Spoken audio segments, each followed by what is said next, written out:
Hey, всем привет! Меня зовут Humid Peach. Вообще у меня имя Ксения, если вы не знали. Я художница. И сегодня я решила с вами порисовать человека в полный рост. Для этого я буду использовать обычный скетчбук и обычные цветные и простые карандаши. Думаю, все эти материалы вы сможете найти у себя дома. Как референс я решила взять свою собственную фотографию, которую сделала с помощью записи видео и скриншота экрана. Я изначально примерно намечаю, где мне будет находиться фигура. Для этого отмечаю штрихом границы верха и низа. Далее провожу осевую линию, которая поможет сделать фигурку устойчивой. Примерно на глаз пытаюсь распределить пропорции, а именно намечаю, где будет голова, туловище, таз. Конечно, при этом я стараюсь сверяться на оригинал, то есть фотографию, с которой рисую. Но учтите, что часто камера телефона искажает наши пропорции, поэтому если будете рисовать с фото, то помните об этом. Сравнив свой набросок с референсом, я начала уточнять разные детали. Прорисовывать лицо, руки и, конечно же, находить основные линии, которые будут показывать изгибы тела. В рисовании я использую такого помощника, как вспомогательные линии. Это горизонтальные и вертикальные линии, которые помогают просто соотнести один фрагмент с другим. Например, проводя перпендикуляр вниз от головы до ног, вы сможете найти точку опоры. Вообще, изначально я хотела начать рисовать цветным карандашом, но, видимо, в какой-то момент отвлеклась и начала рисовать обычным. Поэтому я просто стерла клячкой весь графит и взяла в руки обычный оранжевый карандаш. Мне очень нравится, когда вы начинаете рисование именно цветным карандашом, то в процессе и в конечном рисунке вы сможете увидеть всякие разные линии построения, которые, как мне кажется, добавляют определенного шарма. И, кстати, это не обычный карандаш цветной, это акварельный. Для цветного элемента я решила взять акриловый маркер Молотов и раскрасить им именно штаны. Также у меня есть Patreon и Instagram, поэтому если вам интересно видеть больше контента от меня, то подписывайтесь на другие социальные сети. Но чтобы поддержать этот канал, не забудьте подписаться и поставить уведомления на мои видеоролики. Всем спасибо! А если вам нравится это видео, то не забудьте поставить лайк. Так я пойму, что этот формат вам нравится.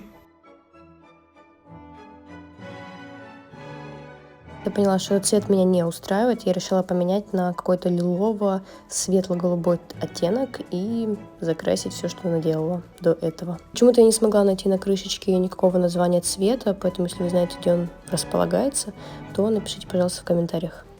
Из акриловых маркеров я пробовала только Posca, к сожалению, были не цветные маркеры, а только черный и белый оттенок, они мне очень понравились, про цветные ничего не знаю. Сначала я решила не закрашивать места, где будет тень и свет, потому что посчитала, что мне будет потом сложно как-то ориентироваться в рисунке, но, как я поняла позже, мне без разницы. Поэтому далее вы увидите, как я старательно закрашиваю те места, которые так обходила.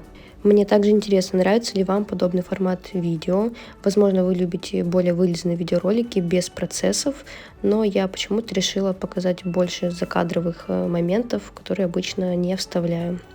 Но я чуть-чуть, конечно, их ускорила. В данном рисунке я решила выделить только один цветной элемент, это штаны, потому что в предыдущем похожем арте у меня был цветной элемент, это маечка.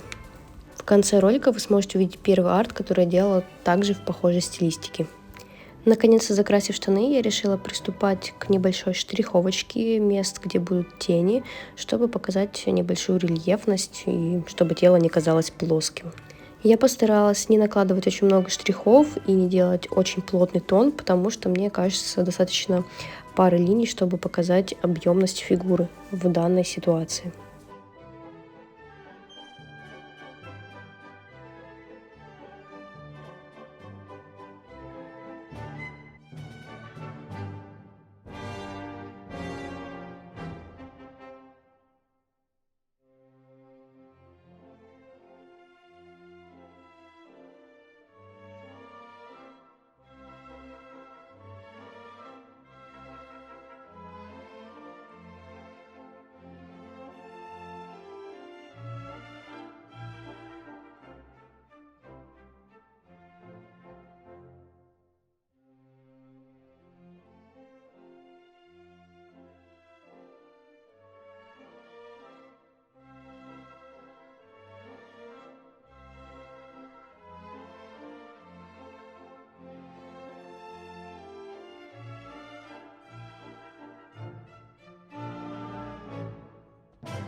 Спасибо за ваш просмотр, не забудьте поставить лайк или подписаться на мой канал, если вы этого еще не сделали. А если у вас есть вопрос, то напишите его в комментариях.